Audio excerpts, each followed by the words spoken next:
kelompok 7.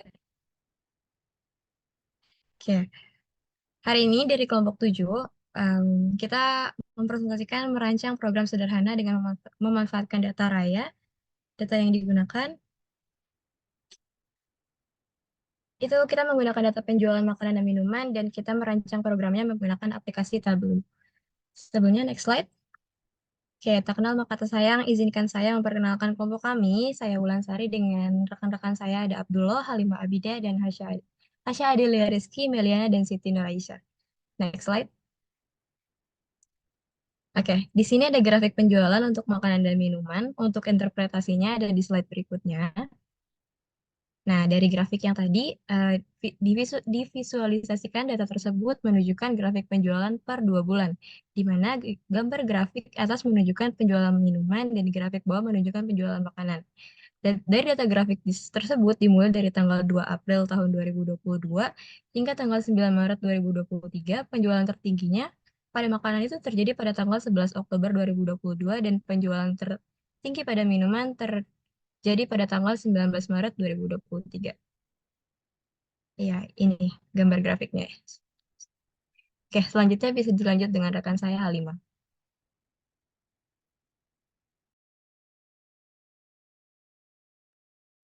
Selanjutnya ada grafik total penjualan.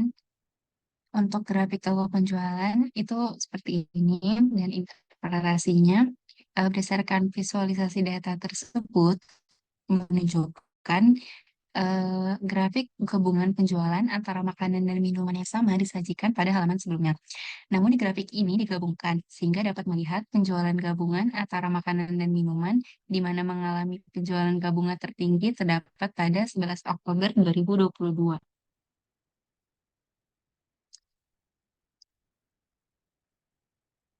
Selanjutnya akan dilanjutkan oleh rekan saya. Oke, selanjutnya ada laba kotor. Berdasarkan visualisasi data di samping, menunjukkan laba kotor atau keuntungan kotor pada setiap penjualan makanan dan minuman, di mana terdapat pada list nama yaitu A.A. Lopuri terdapat 2.680, Old Coffee terdapat 6.440, Frankie terdapat 6.950, Panipuri terdapat 3.000, Sandwich terdapat 7.740, Sugar Cane Juice terdapat 3.825, dan yang terakhir pada puff terdapat 2.680. Next. Selanjutnya ada barang yang paling sering dibeli berdasarkan gender. Pada grafik di samping, grafik menunjukkan kecondongan pembeli memilih menu makanan atau minuman yang akan dibeli berdasarkan jenis kelamin pembeli. Pada grafik berwarna biru menunjukkan item yang dibeli oleh pembeli berjenis kelamin laki-laki. Untuk makanan, laki-laki lebih condong untuk membeli panipuri dengan total 685 porsi yang terjual. Untuk minuman, laki-laki lebih condong membeli kopi dingin dengan total 674 porsi yang terjual. Pada grafik berwarna oranye, menunjukkan item yang dibeli oleh pembeli berjenis kelamin perempuan. Untuk makanan, perempuan lebih condong untuk membeli Frankie dengan total 614 porsi yang terjual. Untuk minuman, perempuan lebih condong membeli kopi dingin dengan total 687 porsi yang terjual. Next. Selanjutnya akan ya. Selanjutnya ada waktu penjualan. Pie di samping menunjukkan rentang waktu seseorang pembeli melakukan transaksi. Pie yang berada di atas adalah khusus untuk laki-laki, sedangkan pie di bawahnya menunjukkan rentang waktu transaksi yang dilakukan pembeli berjenis kelamin perempuan. Laki-laki lebih banyak melakukan transaksi pada sore hari dan malam hari dengan persentase sekitar 22% dan 21%, sedangkan perempuan lebih banyak melakukan transaksi pada waktu tengah malam dengan persentase 23%. Selanjutnya, ada metode bayar. Pie di samping menunjukkan perbandingan metode pembayaran yang dilakukan oleh pembeli. Laki-laki lebih unggul 43 orang dalam menggunakan metode pembayaran cash, untuk perempuan lebih banyak menggunakan cash dengan 16 orang lebih unggul. Secara keseluruhan, metode pembayaran cash lebih banyak digunakan dengan 59 orang lebih banyak atau sekitar 0,06% lebih banyak.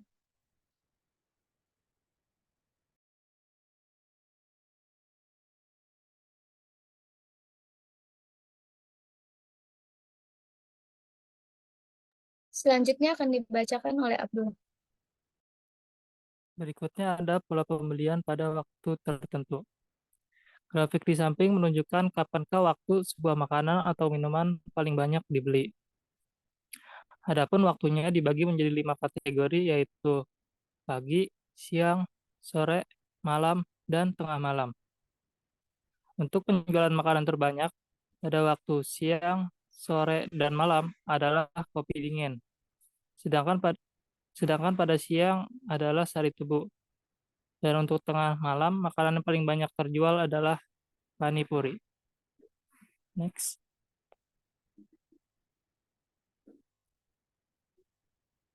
Berikutnya ada visualisasi jumlah berapa kali sebuah makanan dipesan.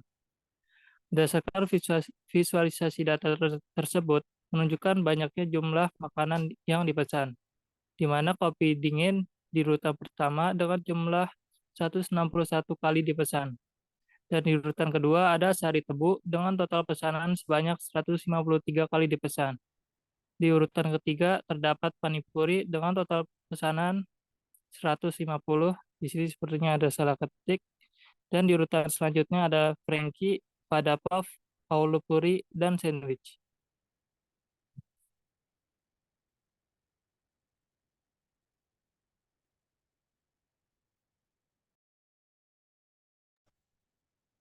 Berikutnya akan Oke, dijelaskan oleh Ais.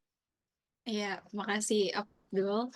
Yang selanjutnya dashboard. Jadi berdasarkan gambar di samping ada visualisasi interaktif yang dimana bisa kita lihat dari data. Itu bisa kita kategorikan data apa yang kita inginkan. Ada kategori gender yaitu yang tadi laki-laki dan perempuan atau Mr. or Mrs. Terus selanjutnya ada kategori metode bayar, bisa case dan online. Terus juga yang terakhir kita tadi berdasarkan kategori waktu. Ada afternoon, evening, midnight, morning, dan night. Oke, itu aja presentasi dari kelompok kami. Selanjutnya saya kembalikan ke Wulan. Oke, terima kasih.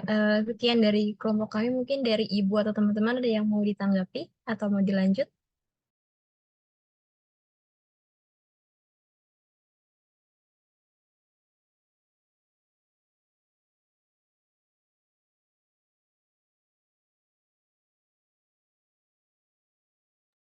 Iya, oke, boleh ditutup dulu.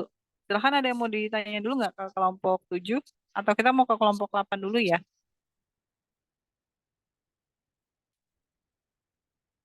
Oke. Ini bisa di-close dulu, kita lanjut ke kelompok 8 dulu.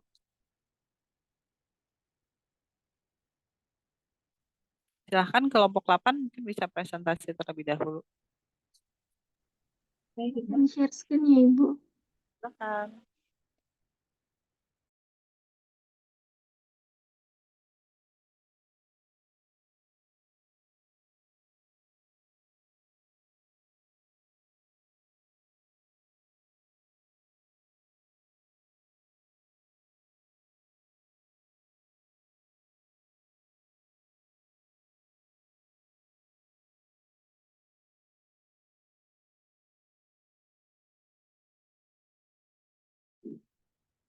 Baik, Assalamualaikum warahmatullahi wabarakatuh. Selamat siang Bu Prima dan selamat siang teman-teman. Kami dari kelompok 8 yang beranggotakan Next,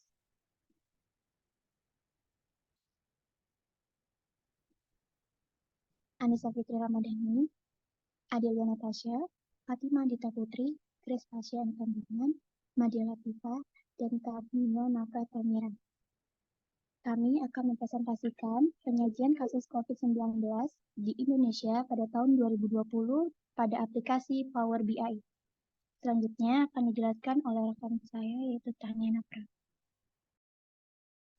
Ya, jadi ini untuk diagram lingkaran, gambar Diagram ini merupakan diagram lingkaran yang menunjukkan jumlah kasus baru COVID-19 dan jumlah kasus kematian baru COVID-19 di tahun 2020. Nah, jadi di sini kita bisa melihat dari gambarnya ada dua warna, yang dimana yang warna coklat ini itu merupakan kasus baru COVID-19. Habis itu sedangkan untuk yang warna hitam ini tuh kasus kematian baru COVID-19 gitu. Boleh di next.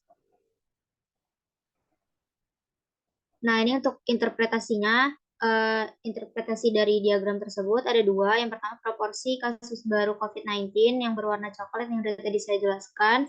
Yang kedua itu ada proporsi kasus kematian COVID-19 yang warna abu-abu.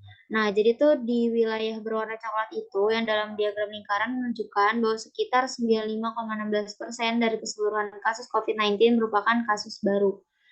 Dan ini tuh menandakan bahwa sebagian besar individu yang terkena COVID-19 lebih besar daripada yang kasus kematiannya. Nah, untuk yang proporsi yang kedua, itu proporsi kasus kematian COVID-19 yang warna abu-abu, menunjukkan bahwa sekitar 4,84% dari keseluruhan kasus COVID-19 berakhir dengan kematian. Nah, meskipun proporsi ini relatif kecil dibandingkan dengan yang kasus baru yang 95,16, itu sangat kecil kalau dibandingin, tapi angka tersebut tetap penting karena mencerminkan dampak serius dan fatalitas yang dapat terjadi dalam beberapa kasus di COVID-19. Selanjutnya bisa dijelaskan oleh rekan saya. Jadi masih ada 3 poin lagi tentang interpretasi dari diagram lingkaran tadi. Yang poin ketiga, yaitu fokus pada keamanan dan keselamatan masyarakat. Jadi meskipun sebagian besar kasus baru ini memiliki prognosis yang lebih besar, tetap penting untuk tetap fokus pada upaya pencegahan dan keamanan masyarakat untuk meminimalkan risiko kematian. Lalu poin yang keempat, ada perhatian terhadap faktor risiko dan rentan. Dalam merespon pandemi, perhatian khusus mungkin diperlukan pada kelompok yang lebih rentan terhadap efek serius dari COVID-19, seperti lansia atau individu dengan kondisi kesehatan yang sudah ada. Lalu poin terakhirnya, yaitu pentingnya pencegahan dan pengendalian. Meskipun angka kematian relatif kecil, fokus pada pencegahan, penularan, dan pengendalian penyebaran COVID-19 tetap penting untuk melindungi populasi yang lebih rentan dan mengurangi dampak sosial serta kesehatan secara keseluruhan. Boleh di next. Lalu ini ada penyajian secara grafik dengan yang berwarna coklat ini menunjukkan jumlah kasus baru COVID-19 di Indonesia sejak Maret hingga Juni 2020, dan yang berwarna biru itu menunjukkan seberapa banyak pasien yang sembuh atau pulih dari COVID-19 di Indonesia sejak Maret hingga Juni 2020. Untuk selanjutnya akan dilanjutkan oleh rekan saya. Oke, ini merupakan interpretasi dari gambar sebelumnya, di mana interpretasi ini merupakan dinamika perkembangan kasus COVID-19, terutama pada kasus baru dan kasus pemulihan, selama periode bulan Maret hingga bulan Juni. Nah, beberapa poinnya, yang pertama itu peningkatan kasus baru COVID-19, yang tadi sebelumnya berwarna coklat. Yang pertama adalah dari bulan Maret hingga bulan Juni, terlihat bahwa jumlah kasus COVID-19 terus meningkat. Yang kedua, puncak kasus baru terlihat mencapai hampir 3.000 kasus pada bulan Juni 2020. Lalu yang terakhir, warna coklat digunakan untuk menandai jumlah kasus baru, menunjukkan intensitas peningkatan yang signifikan selama periode tersebut. Selanjutnya, yang warna biru yaitu kasus pemulihan COVID-19. Yang pertama itu jumlah kasus pulih juga terus meningkat. Jadi selain kasus baru COVID-19 yang terus meningkat, tetapi juga kasus pemulihan dari COVID-19 ini juga terus meningkat selama periode yang sama, dengan jumlah mencapai 2.000 pada pada bulan Juni 2020. Selanjutnya, warna biru digunakan untuk menandai jumlah kasus pemulihan, memberikan informasi positif dan menyoroti sejauh mana pasien berhasil pulih dari COVID-19. Next. Oke, selanjutnya itu poin ketiga, yaitu perbandingan antara kasus baru dan kasus pulih. Yang pertama, dapat diamati perbandingan antara kasus baru dan kasus pulih. Mungkin akan berguna untuk memahami rasio antara keduanya untuk menilai sejauh mana sistem kesehatan mampu menanggapi dan memulihkan individu yang terinfeksi. Poin yang keempat, ketegangan antara pertumbuhan kasus baru dan kesembuhan. Meskipun terjadi peningkatan kasus baru, adanya peningkatan kasus pulih menunjukkan upaya penyembuhan dan mungkin indikasi bahwa protokol pengobatan atau intervensi medis efektif. Untuk poin yang kelima, yaitu tingkat pertumbuhan kesembuhan yang positif. Jika jumlah kasus pulih tumbuh dengan tingkat yang positif, hal ini dapat dianggap sebagai tanda positif dalam menangani pandemi. Next. Oke, sekian presentasi dari kelompok 8, kurang lebihnya mohon maaf. Wassalamualaikum warahmatullahi wabarakatuh.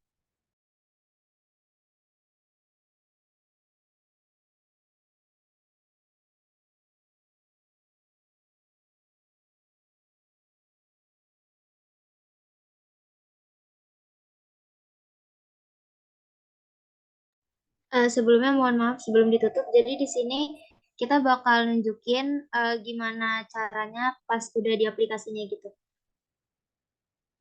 Boleh di share screen Madia atau Grace?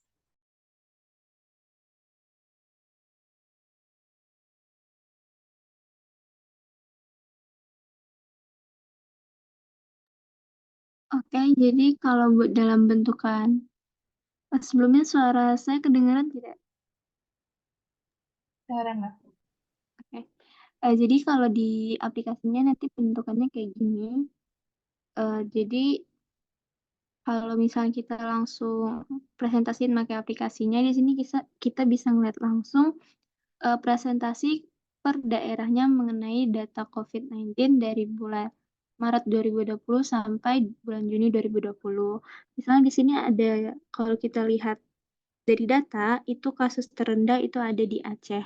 Nah, kalau kita klik Aceh, nanti akan munculnya bentukannya kayak gini. Untuk di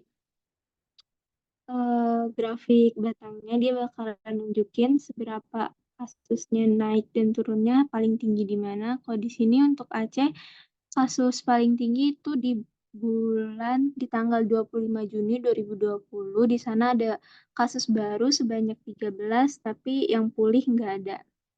Terus di sini juga ada buat di diagram lingkarannya, bisa kita lihat di sini. Kalau kita klik, dia akan muncul kalau kasus barunya itu ada yang ke highlight itu adalah kasus yang ada di Aceh.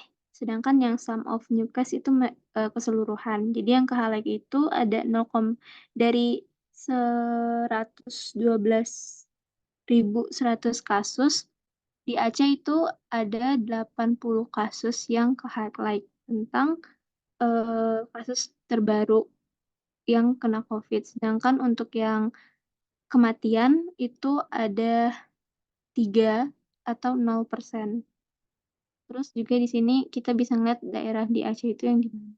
Terus juga misalnya di sini ada di DKI Jakarta bersama kayak Aceh tadi, kita bisa lihat langsung kasusnya pemulihannya paling tinggi di mana dan paling rendahnya di mana.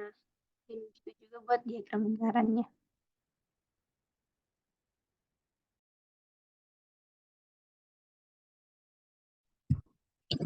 Nah, kemudian selain terendah dari Aceh, itu ada juga dari NTT, Nusa Tenggara Timur. Nah, kita bisa melihat di grafik areanya,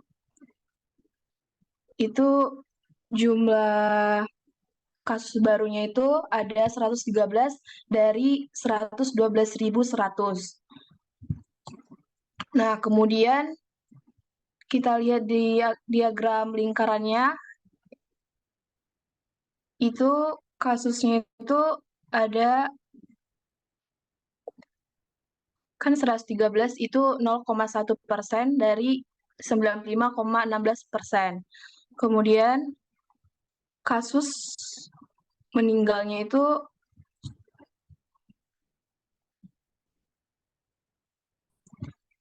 ada 0%. Di sini kita lihat, dapat kita lihat di maps-nya daerah NTT-nya langsung. Kemudian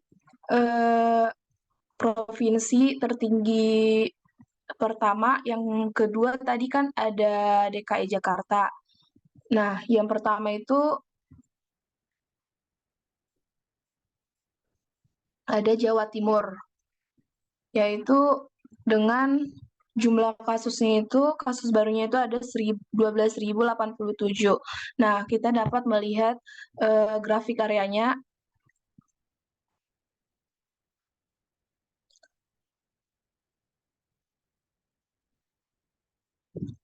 Di mana kasus barunya ada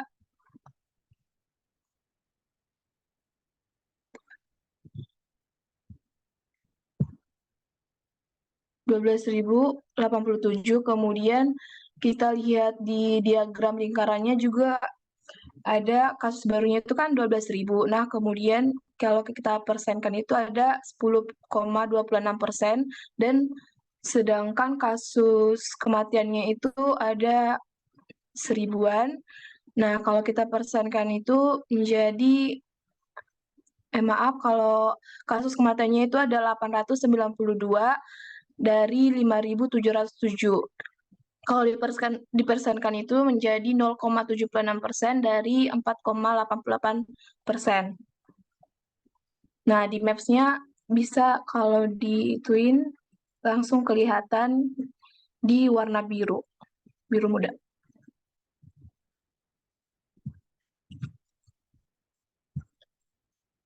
Oke, sekian presentasi dari kelompok kami. Apakah ada yang ingin bertanya atau memberi tanggapan? Apakah ada yang ingin bertanya atau dari Ibu Prima ingin memberi tanggapan? Oke, baik. Terima kasih kelompok 8. Menarik ya. Ini menggunakan Excel atau ada program yang lain?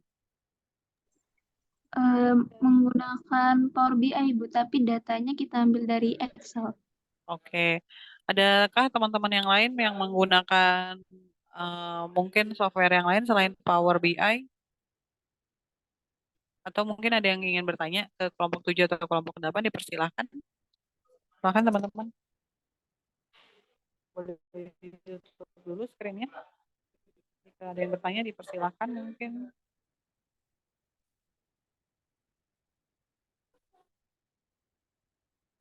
Oke. Mungkin sambil menunggu ya, atau semuanya juga sama sudah menggunakan Power BI. Nah, saya ingin share screen terlebih dahulu. Mohon maaf ya kalau agak berisik. Oke. Saya share screen tentang materi hari ini. Mudah-mudahan kedengaran. Jadi hari ini sebenarnya kita akan membahas materi terakhir dan tadi sudah juga dijelaskan oleh kelompok gitu ya. Oke, materinya adalah tentang mudah-mudahan sudah kelihatan ya. Materi hari ini adalah menggunakan program sederhana tertentu untuk kebutuhan keilmuan. Nah, ini adalah materi terakhir di perkuliahan kita hari ini. Yang pertama adalah tujuannya untuk apa sih ketika kita menggunakan program sederhana, yang pasti untuk mendukung perkembangan suatu keilmuan. Ya, sebab kita butuh nih sebuah data untuk mencari gap suatu data yang kemudian berguna untuk mengevaluasi suatu tindakan. Nah, salah satu program yang kemudian penting atau dapat digunakan untuk melakukan visualisasi data itu adalah tadi banyak ya, ada menggunakan Excel, tadi ada Power BI, atau menggunakan program lainnya. Nanti saya akan juga menjelaskan satu program yang sebenarnya teman-teman juga bisa gunakan untuk melakukan visualisasi data, gitu ya. Nah, balik lagi di 2 minggu yang lalu kita udah juga bicara tentang kenapa sih visualisasi data itu penting gitu ya. Yang pertama karena ada penelitian yang kemudian menjelaskan bahwa 80% orang itu sebenarnya lebih mudah mengingat apa yang mereka lihat gitu ya dibandingkan yang mereka baca, sehingga penting banget ketika kita melakukan visualisasi data. Nah, yang kedua karena visualisasi data itu juga bisa membantu kita kemudian lebih mudah mencerna informasi atau mencerna data. Nah, teman-teman di sini kan juga sudah belajar gitu ya di LMS-nya untuk kemudian menggunakan Microsoft Power BI atau Tableau. Nah, itu tujuannya sebenarnya untuk visualisasi data agar lebih bagus, sama seperti yang tadi teman-teman kelompok 8 sudah lakukan.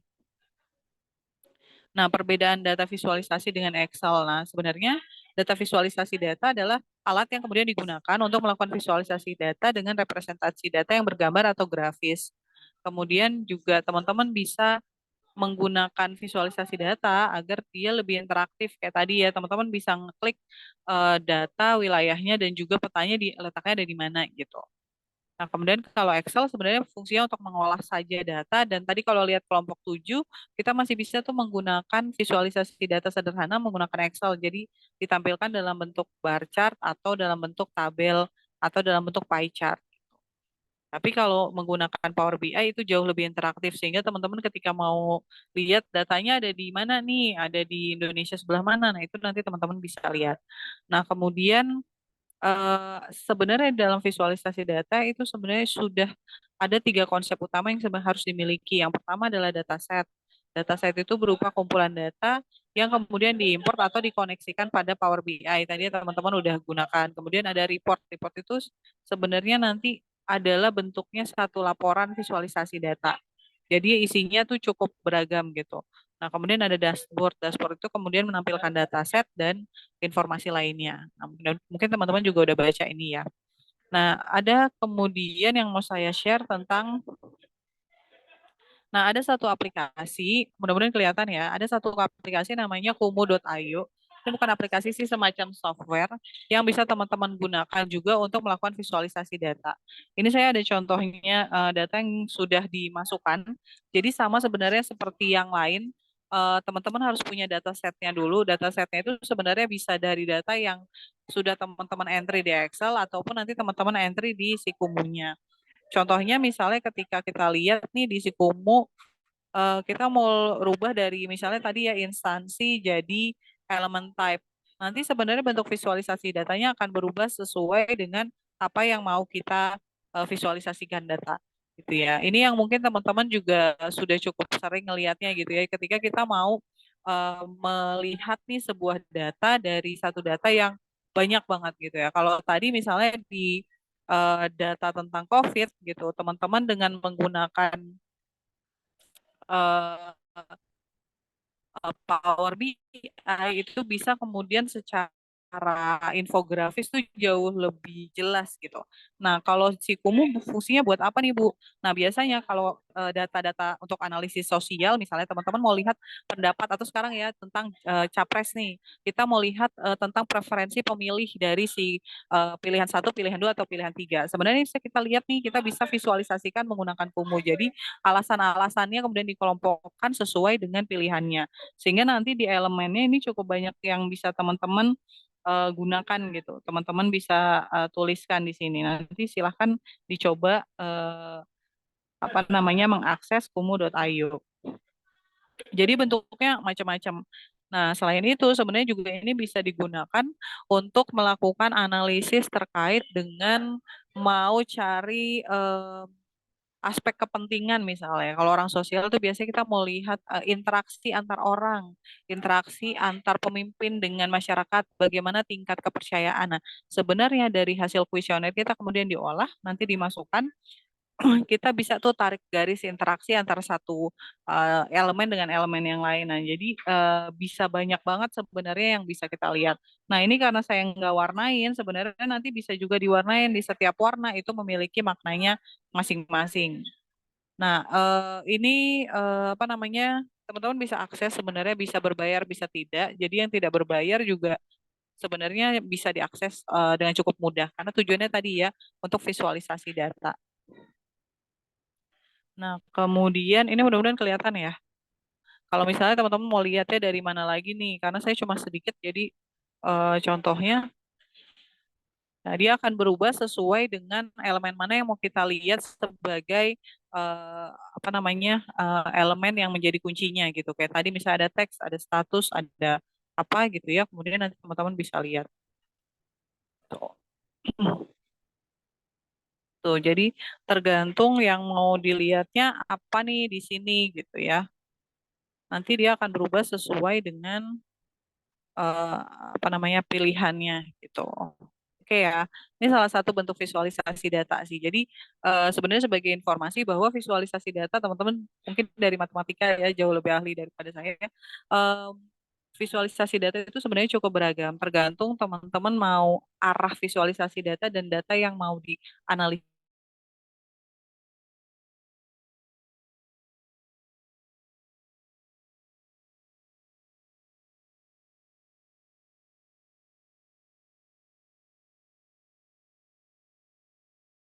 Tujuan akhirnya adalah agar data tersebut lebih mudah untuk dimengerti gitu.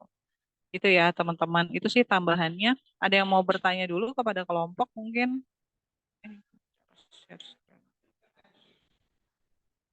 Oke, saya stop share. Oke, ada yang mau ditanyakan dulu kepada kelompok 7 atau kelompok 8 atau kepada saya? Silahkan, ada yang mau ditanyakan tentang materi hari ini karena materinya tentang visualisasi data. Kalau dari saya sendiri belum ada, Ibu. Saya Sudah dari cukup Bintang dimengerti ya? Tabuana, sejauh ini belum Oke. ada pertanyaan, Ibu.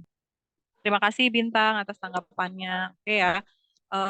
Kalau tidak ada atau belum ada pertanyaan, nanti jika ada pertanyaan boleh kita sama-sama sharing di WA Group juga. Nah, saya akan menginformasikan terkait dengan teknis minggu depan, bahwa minggu depan kita akan ada UAS. UASnya ini saya akan buat tugas kelompok teman-teman, yang mana sebenarnya sama kayak tadi, teman-teman diminta untuk membuat visualisasi data dari sebuah dataset yang saya akan berikan dalam bentuk Excel. Jadi memang data Excel-nya akan saya berikan, sehingga nanti teman-teman diminta untuk melakukan analisis dan visualisasi data dari data Excel tersebut. Silahkan teman-teman bekerja secara kelompok dan diharapkan visualisasi data antar satu kelompok dengan kelompok yang lain itu bisa menggunakan cara-cara yang berbeda. Tapi sekalipun sama gitu ya, harapannya analisisnya bisa berbeda gitu ya antar satu kelompok dengan kelompok yang lain. Nah, ada beberapa hal yang dinilai dalam tugas kelompok. Yang pertama adalah nanti sebenarnya saya akan juga memberikan G-form untuk kemudian masing-masing kelompok ini memberikan penilaian kepada anggota kelompoknya terkait dengan kinerja. Sehingga selain dari penilaian tugas kelompok yang nanti dikumpulkan minggu depan, teman-teman juga bisa menilai anggota kelompok lainnya, apakah dia kemudian berkontribusi secara aktif ataupun tidak gitu ya. Jadi untuk nilai UAS adalah nilai kelompok gitu ya, yang mana nilai kelompok terdiri dari 2, nilai yang dikumpulkan dari tugas yang saya berikan dan nilai yang diberikan oleh anggota kelompoknya gitu. Oke, teman-teman. Itu ya, bagi teman-teman lainnya yang belum mengerjakan tugas di LMS selama 1 semester pertemuan, nanti saya akan buka di minggu depan selama 1 minggu semua tugas dan kuisnya.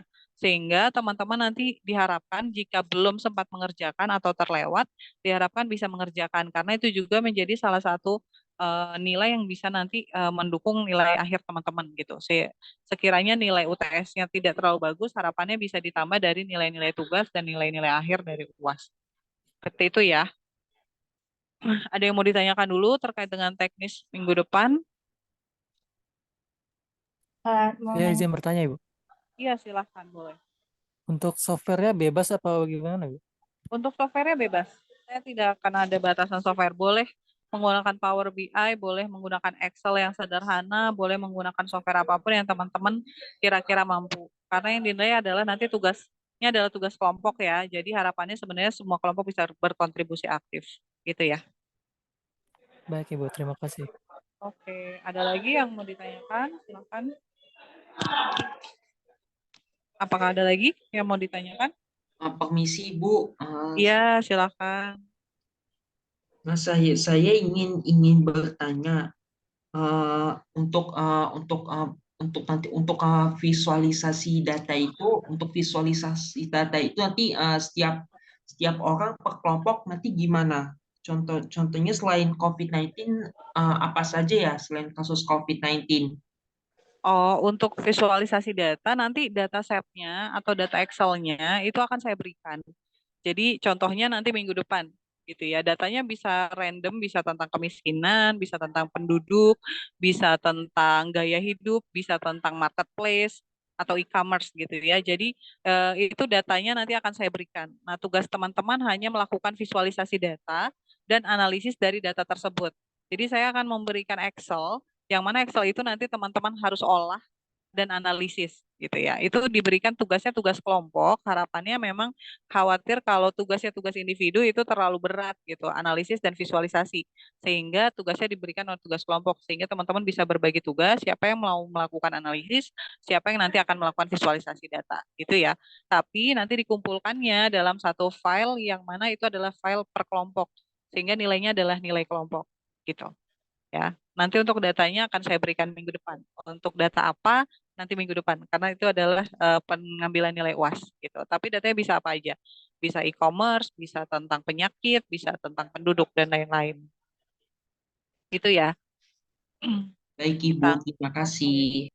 Iya, ada lagi yang mau ditanyakan? Saya mau nanya Ibu, Silakan. itu berarti sehari doang ya Bu pengerjaannya? Enggak. Saya berikan waktu 1 minggu. Jadi untuk soalnya akan saya berikan di minggu depan hari Senin dan dikumpulkan hari Senin lagi. Jadi pengerjaannya selama 1 minggu karena tugas kelompok ya. Untuk format tugas dan lain-lain akan saya informasikan minggu depan terkait pengumpulan, kemudian format pengerjaan tugasnya gitu ya dalam artian apa saja yang harus dibuat di dalam tugasnya itu akan saya informasikan minggu depan. Tapi nanti teman-teman yang pasti akan mendapatkan satu dataset dalam bentuk Excel yang harus dianalisis dan divisualisasikan. Seperti itu. Pengerjaannya 1 minggu ya. Baik Ibu, terima kasih. Oke. Ada lagi yang ditanyakan?